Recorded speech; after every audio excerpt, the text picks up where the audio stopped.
Thank you. And so now we want to share with you our procurement process, let you know how you can officially become a part of the vendor family of MLGW to do business with us. We're very mindful, even though the president, he spoke this morning, but as he stated, we want to again remind you that we support and we appreciate his support and advocacy of supplier diversity as we move forward in today's budget summary, sharing our process as well as opportunities through our budget. Right now we have supporting us. We're so grateful to have our commissioner, supplier diversity chair, Commissioner Leon Dixon, who will come up to welcome you all as well.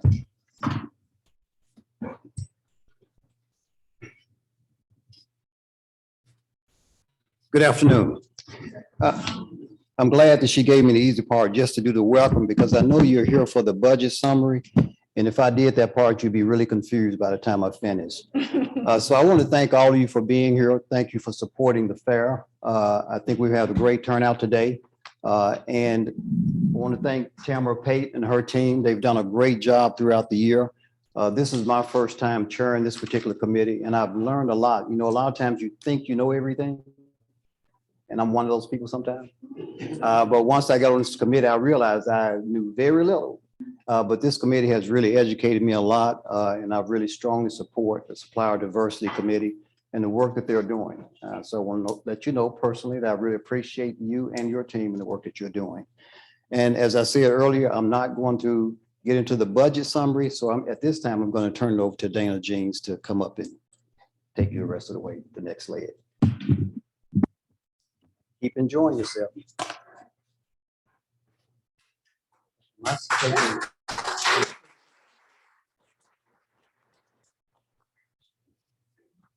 All right. Well, good afternoon, everybody. Hope you had a good lunch down there. Sorry we had rain and made it a little more difficult than I guess usual. I pulled a few statistics just because I like numbers. So I pulled a few statistics of MLGW just to give you an idea of the size organization that we are and the amount of money we spend, because it's pretty significant. And Rod's going to get into a lot of the details in particular, but everybody drives around, you see wires and poles, and you can't see gas lines that are buried under the ground or water lines under the ground, but you may drive by a pumping station or something like that. But we have almost $4 billion of infrastructure investment. That is, over the years, we've spent that much money in all the assets you see. It may be buildings, it may be substations, whatever the case. We have over 7,000 miles of electric distribution lines. 7,000 miles, so you can get across the country and about a quarter of the way around the world. We got over 4,500 miles of gas distribution lines and about 4,000 miles of water distribution lines. So we've got a lot of equipment and a lot of infrastructure already, but we're building more, and we're replacing infrastructure that we already have. Just like anything else, over time, it wears out and it needs to be replaced. And even before it's worn out, you have to take care of it, right? You have to maintain it.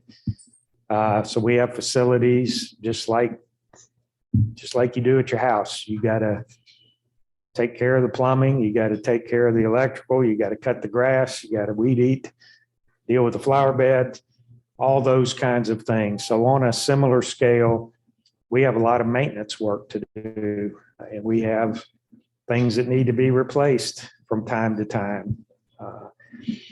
We have over 60 substations that you can see as you drive around. We've got 11 water pumping stations, and based on my rough count, we've got about 100 individual facilities of various kinds, work centers or whatever the case. So there's significant spending from an operational and maintenance perspective and from a capital replacement perspective. But on top of that, a couple of years ago, we initiated a new project, not sure what the right term is, called the MLGW Way Forward. And Rod's going to get into a lot of the details on that, but it's basically a 5-year capital improvement plan designed to improve our reliability and resiliency of our systems, electric, gas, and water. And over this 5-year plan, we are budgeting about $1 billion that we're going to be spending over the next 5 years, and we're partway through that process now. So that's, significant investment we'll be making over time. And Rod's going to get into the particulars.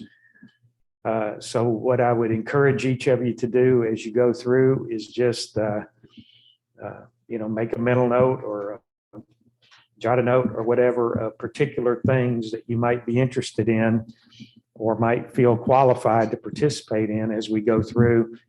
And certainly we'll be available for, follow-up questions, not just today, but in the future. You've heard a lot about our supplier diversity intentionality, and we've got a great team right up here and other people across the company that you saw down at the vendor fair in the various tables. So it's a significant priority for MLGW. We've had a pretty long track record of a very successful supplier diversity program. And if I've counted it right, I think we're about at year 25 of our official supplier diversity program. I think, Joselle, you may help me on that. If I'm right on that 25 years, I think it was about 1997 that we really had a serious formal start of our supplier diversity program. So I think it's time for a celebration later this year, maybe. But I just wanted to mention, we just did our first quarter supplier diversity report to the Board of Commissioners and to the Supplier Diversity Committee. And just in the first quarter alone, we spent $24 million with diverse firms, minority women, and local small businesses. And of our contract and purchasing spend, that was 42%, which I believe probably is a record.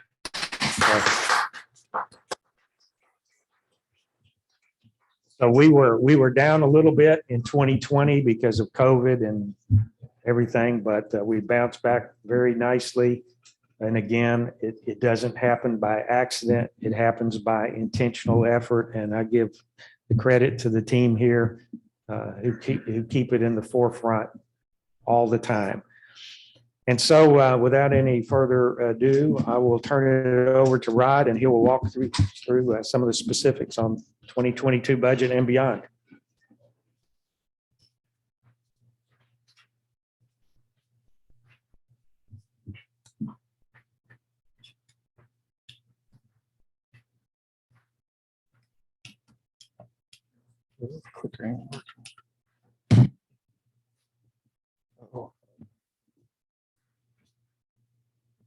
Good afternoon, everyone. How's everyone doing today? Great. Yeah. Thank you. Thank you. Wow. So 42% in 25 years. Well, those are some big numbers, and y'all should be congratulated on that. And that's fabulous. I guarantee you there's probably no other entity that has numbers like that around here, not even close. So, Dana kind of elaborated on how big our system is, and he talked about how much money it takes to kind of maintain, operate the system. But also he mentioned about the capital replacement dollars that are required to maintain such a large system. So today, I'm going to kind of walk through both of those categories. We're going to first talk about more of the capital spending that we do, that Dana referred to. A lot of it's renewal and replacements, but then we also are going to talk about our O&M spending that we have here at Light, Gas, and Water. So first of all, I want to start off with how big and how much money we actually spend annually. And so you can see that we spend, in terms of operations and capital, we're about $1.9 billion annually. So of that 1.9 billion, about 1.1 billion of it goes to pay TVA for power cost and also our natural gas suppliers. So if you kind of carve that out, kind of look at what's left, that's what we're talking about with the second and third bullets there. We're talking about a capital program that's almost $230 million and an O&M program that's about $419 million. What's interesting to note is that currently here at Light Gas and Water, and Randy, you can jump in and correct me if I'm wrong on this, but I think we have about over 270 active contracts and POs, and they have a value of around $270 million right now. And the average term of those are about 3 years. And so you can see that we have a lot of contracts and POs that are a part of our budget process annually. So let's talk a little bit about our capital program, if you will. When we talk about capital, Dana mentioned roughly $4 billion that we spent kind of in a gross manner. Of that, the electric division's net plant is about 1.1 billion. So that's the depreciated value of a portion of that $4 billion worth of assets. So that 1.1 billion is the facilities that we have that we use to serve almost 440,000 electric customers that we have. And so when we talk about capital, we kind of put capital into 3 buckets, if you will. And the 3 buckets you can see there in the first bullet are the substations and transmission. And so if you're familiar with MLGW at all, you know that we buy power from TVA, and that power flows through our transmission wires, and then it flows to substations, where in the substations we actually take that power and we transform the voltage down to a distribution level voltage. And so we actually have 60 substations in our service territory that we use to do that with. And then from the substations, we go to the distribution category, and that's probably what you're more familiar with. You see the pipes, you see the poles and the wires that are going down the street.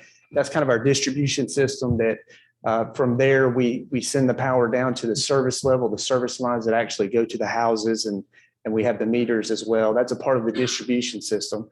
And then finally, there's the general plant category, and general plant's kind of like everything else that we spend our money on. Things like transportation, vehicles, IS, software projects, maybe some buildings, some replacements and renewal of some of our buildings that Dana mentioned earlier. So you can see those are some big spends that we have in those major categories. And then also we like to classify the types of work that we have. We have our substation transmission. A lot of our electric division capital is regulatory and reliability related. Some of it's customer related, but all in all, we spend in the electric division about $156 million worth of our money annually, at least we attempt to in terms of our budget. And so Dana mentioned the Way Forward initiative that we have that was brought about a couple of years ago. So for the electric division, the 5-year total that we're trying to spend in the electric division capital is $675 million. Dana mentioned $1 billion over the next 5 years. Well, electric division is about $675 million of that billion. So these are just kind of narrowing in on some of those categories. We have our substation and transmission projects that we mentioned. These are just kind of some of the items or the devices or assets that we're talking about. When we talk about a substation and transmission projects of about 33 million, you can see there, notice the word that you see a lot. What is that? Replacements, right? So Dana talked about this a little bit earlier about how even utilities across the nation are having aging infrastructure. You've probably heard that a lot at the federal level, aging infrastructure. Well, we're just like everybody else. So our infrastructure is aging. So we see the need to go out and renew and replace our system. And so that's what we're in the process of doing with our Way Forward initiative. So you can see all the replacement items that we're talking about: substation breakers, transformers, relays, capacitor banks, batteries. All these items are the items within a substation itself. And so we're spending about $33 million worth of budgeted money on that category. And then we talked about the distribution side of the business. We talked about the poles and the wire that you see going down the street. And we are budgeting about $113 million worth of that type of work. And so we've highlighted 3 specific projects, if you will, or categories that are related to the Way Forward initiative that we talked about earlier. And one of those is distribution automation. We're budgeting to spend almost $31 million in distribution automation. What that is that's something called smart switches. So when power goes out, hopefully when we have these devices installed, it'll be able to reroute the power so that you won't lose power very long in the event of an outage.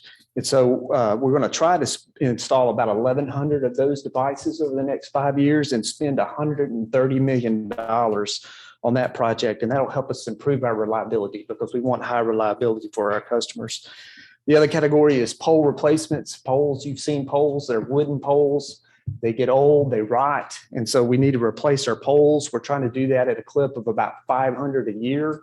So we're spending about $3 million a year in distribution pole replacements. Hopefully we have approximately 200,000 poles in our system. So there's a lot to be replaced there.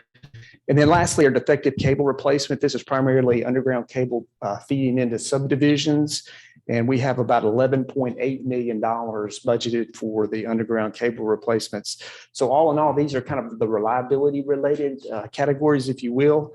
And these total up to about $45 million of our $113 million distribution budget.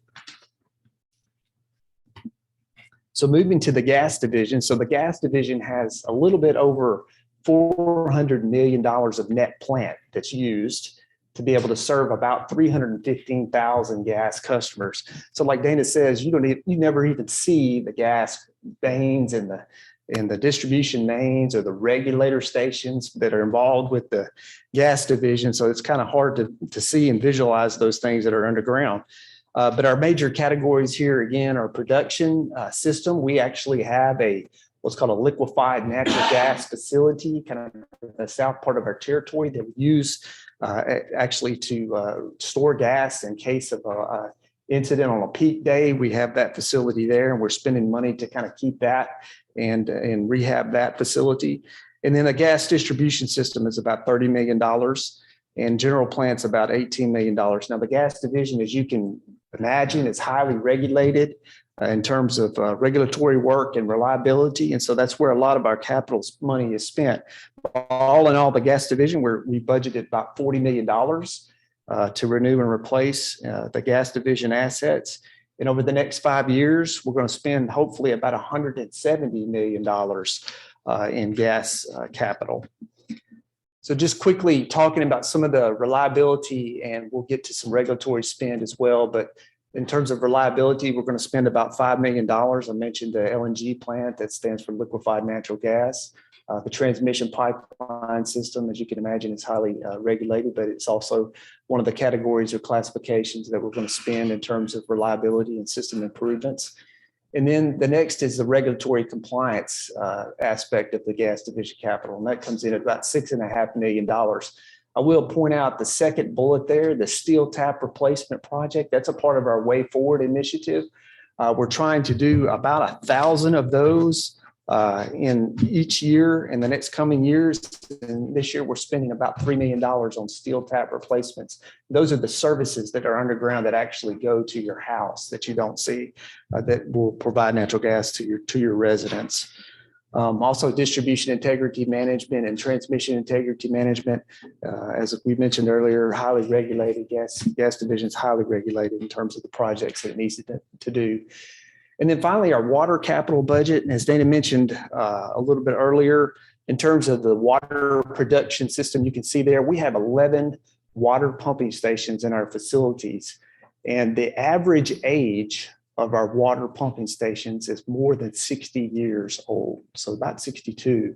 Some of them were actually constructed in the 1920s and 30s. And so some of them have been rehabbed to some extent, but there's some that really need some rehab. So we're really embarking on a spend to be able to rehab those pumping stations over the next few years. Some of them are very old and need rehabilitation as well. So you can see the distribution system, we're going to spend about $18 million, hopefully in 2022. And then general plan of about $2 million as well. I mentioned the pumping station rehab, and some of those projects are related to the pumping stations itself. But in total, for the water division capital, we're about $34 million. And then over the next 5 years, we're hoping to spend about $194 million. I imagine that will probably go up soon as we receive some information about some of the pumping stations and the conditions and some of the work that we need to do there as well.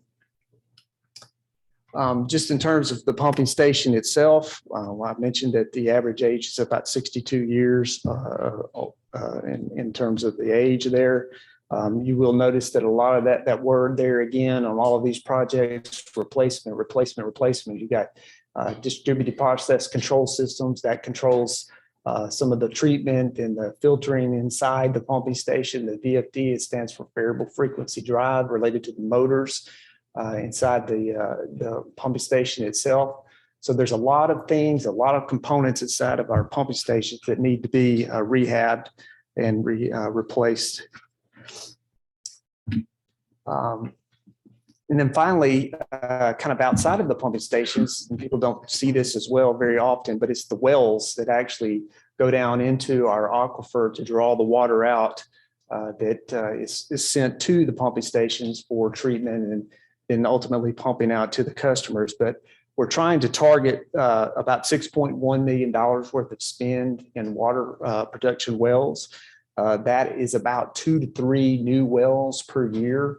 We actually have about 140 water wells in our system. And so we're trying to bring on at least 2 to 3 new per year for the water division itself. And then my final slide here, we're going to kind of transition to the operational side, if you will. So we've talked about capital up to this point.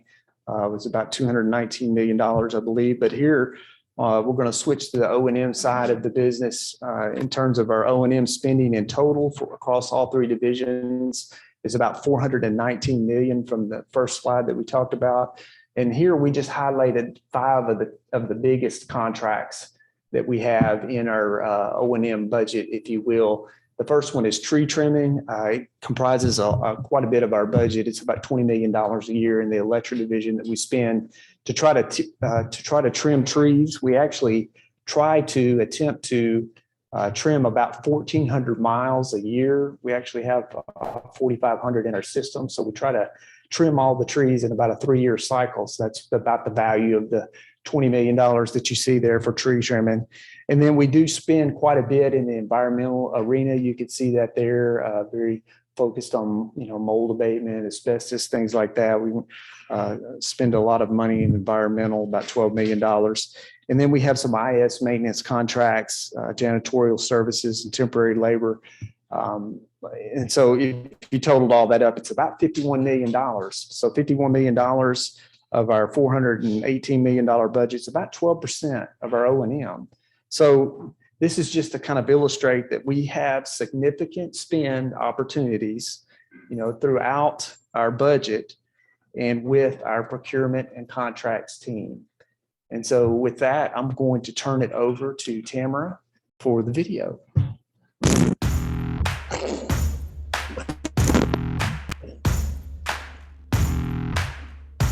MLGW intentionally encourages the growth of minority-owned, women-owned, and locally owned small business enterprises by providing opportunities to participate in contracts for goods and services, or in a contractor or subcontractor arrangement with MLGW. Power Playbook number 2 features the Procurement and Contracts Department of MLGW. The Procurement and Contracts Department is responsible for the most cost-effective method of procuring materials, products, and services for MLGW through 3 pivotal areas, including contract management, who facilitates in contracts for services from contractors and consultants; purchasing, who oversees the procurement of goods and materials; and supplier diversity, who seeks to provide maximum opportunities for certified minority-owned, women-owned, and locally owned small businesses. Let's now hear from the department staff. Good morning. My name is Randy Orsby. I'm the manager of the Procurement and Contracts Department. We are responsible for procuring goods and services for the division. Our purchasing department is charged with procuring tangible goods that the people use, like wire, cable, trucks, software, those kind of things.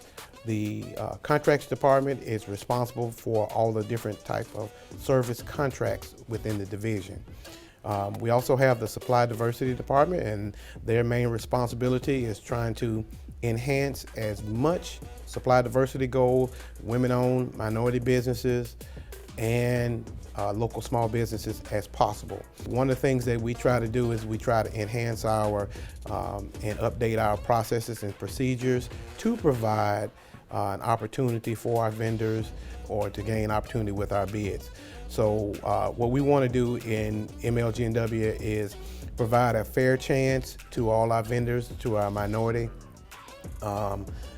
women-owned, and local small businesses. We want to give them a great opportunity to do business with us as much as possible so they can increase and enhance their business in the local community. Hello, my name is Tasha Kelly, and I am the supervisor of the Contract Management Department. My area is charged with procuring services on the behalf of MLGW. It is our responsibility to ensure that the procurement of these services are at the most favorable overall total cost through accepted practices that encourages open competition. As a public procurement official, we are authorized via the MLGW procurement policy to solicit bids, develop, negotiate, execute contracts, and purchase orders at the request of various departments within our organization. If you are interested in doing business with MLGW, these are some of the items that may be required during the bidding process: a certificate of insurance, bid bonds, performance bonds, contractors' labor, materials, and payment bond. To take advantage of MLGW procurement opportunities, we post our notice to bidders in the Memphis Daily newspaper, the online bid notification system, and at MLGW's bidders orientation meetings.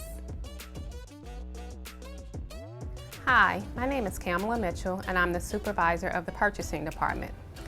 The purchasing department is responsible for procuring goods and material for the division. This includes all material required to establish and maintain our infrastructure for electric, gas, and water. We also are responsible for procuring material for our operational needs. That includes anything from computer hardware to office supplies. I work with a team of 7 procurement specialists that solicit bids for goods for the division. We solicit requests for quotations daily to replenish inventory for our storerooms. The majority of the RFQs for storeroom material are designated as sheltered market opportunities, which are only open for competition between certified local small businesses. Under the sheltered market program, every acquisition of goods with an anticipated dollar value under $100,000 is automatically reserved exclusively for the certified sheltered market participants. We encourage suppliers interested in furnishing goods to MLGW to contact the purchasing department so that we can connect you with the procurement specialist responsible for purchasing the items you sell. Memphis Light Gas and Water Division is very intentional in our efforts to encourage the growth of minority-owned, women-owned, and locally-owned small businesses. We want to ensure that we are affording equitable opportunities for these businesses to have contracts with goods and services, with MLGW, as well as opportunities to enter into contractor or subcontractor agreements with MLGW. Now, to be classified as a minority-owned business enterprise, the business must be 51% owned, operated, and controlled by a minority that is a U.S. citizen. Classifications for minorities include African Americans, Native Americans, Hispanic Americans, or Asian Pacific Americans. To be classified as a woman-owned business, the business must be 51% owned, operated, and controlled by a woman or women who are U.S. citizens. And to be classified as a locally owned small business, the business headquarters or the physical office must reside in Shelby County, Tennessee, and at least 51% owned and operated by a resident of Memphis, Tennessee. Anyone who is interested in doing business with MLGW Division should go online at mlgw.com/bids to become an actual vendor. You can register in the iSupplier portal to do business with MLGW. There are several agencies available for companies to become certified.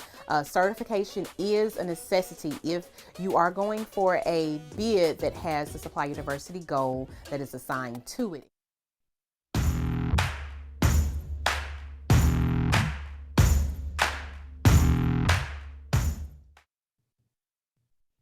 All righty. As you can see, I'm not going through all this because you just watched it. So there is the procurement and contracts department with contract management. Here representing again is Ms. Tasha Kelly, the purchasing team represented by one of our specialists, Ms. Donna, and of course our manager, Mr. Randy Orsby, along with myself, supplier and diversity. Again, we continue to be intentional here at MLGW. We're going to keep saying it. You got to know it. You got to know it because that's what we do. It's a part of who we are.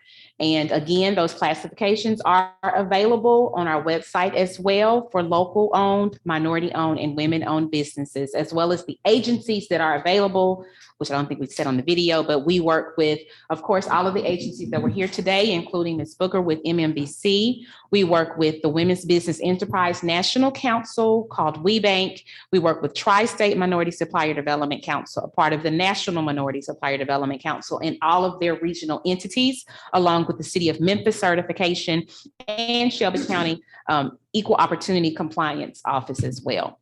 Again, visit mlgw.com/bids. Register your company if you have not registered with us, because we really, truly want to do business with you.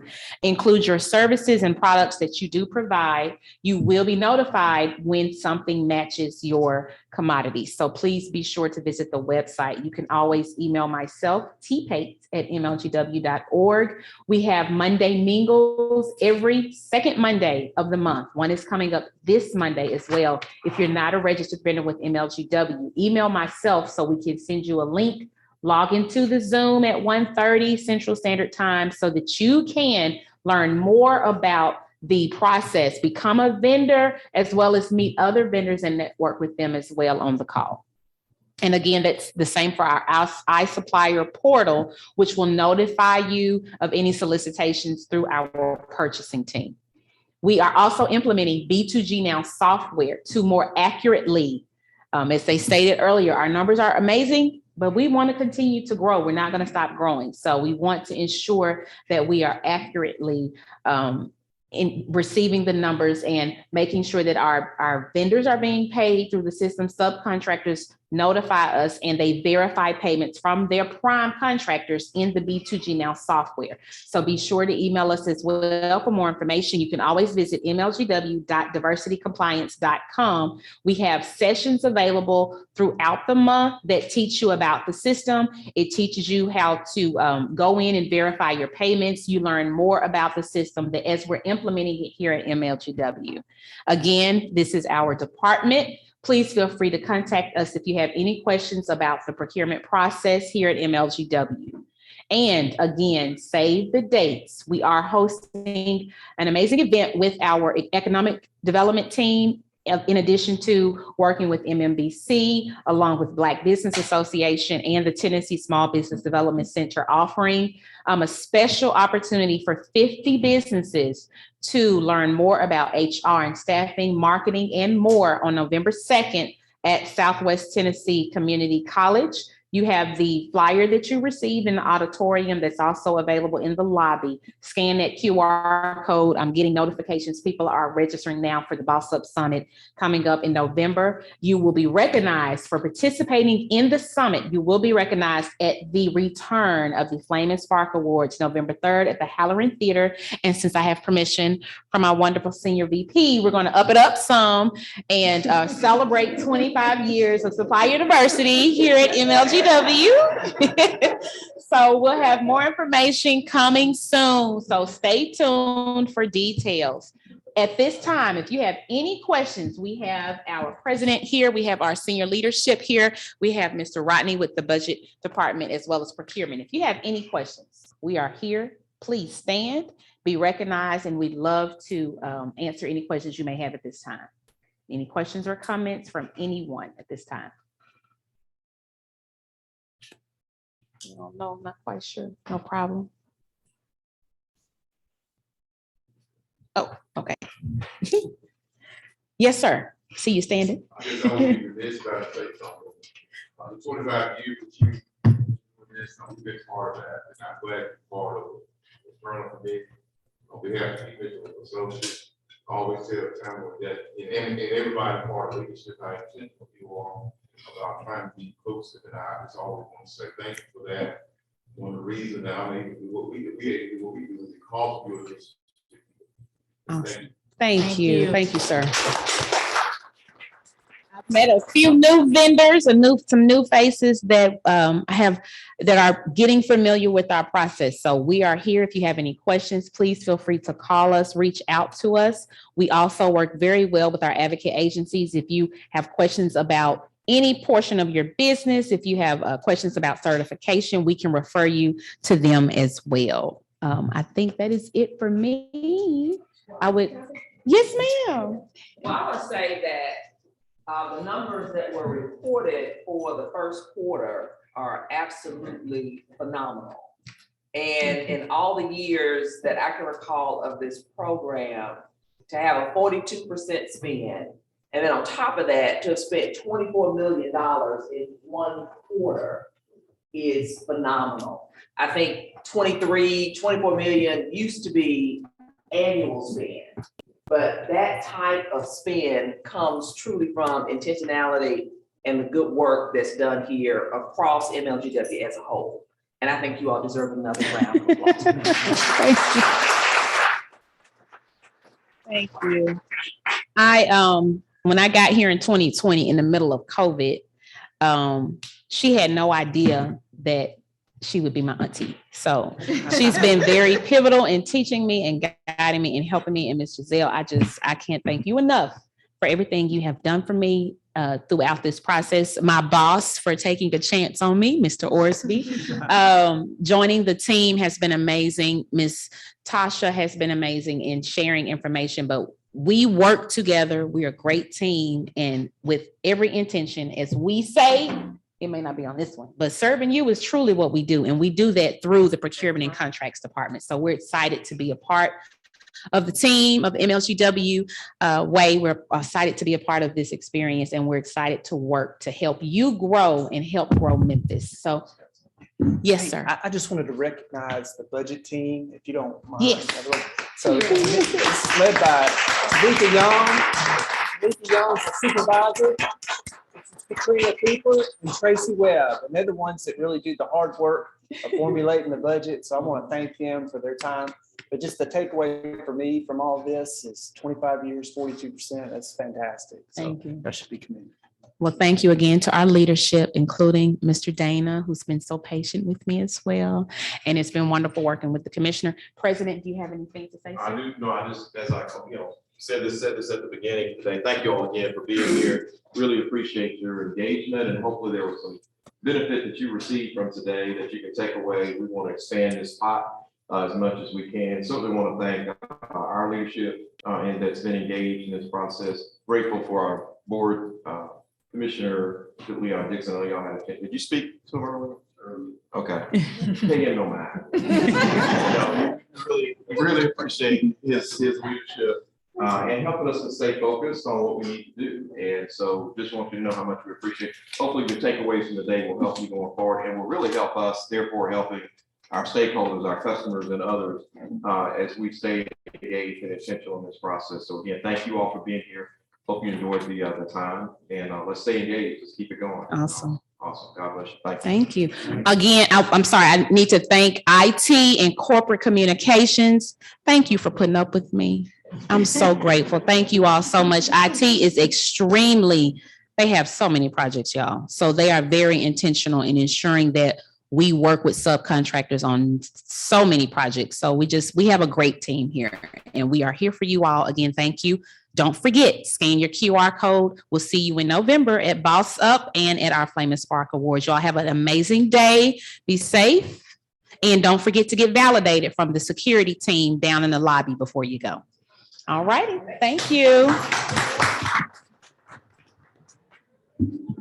Yes, sir. Sir.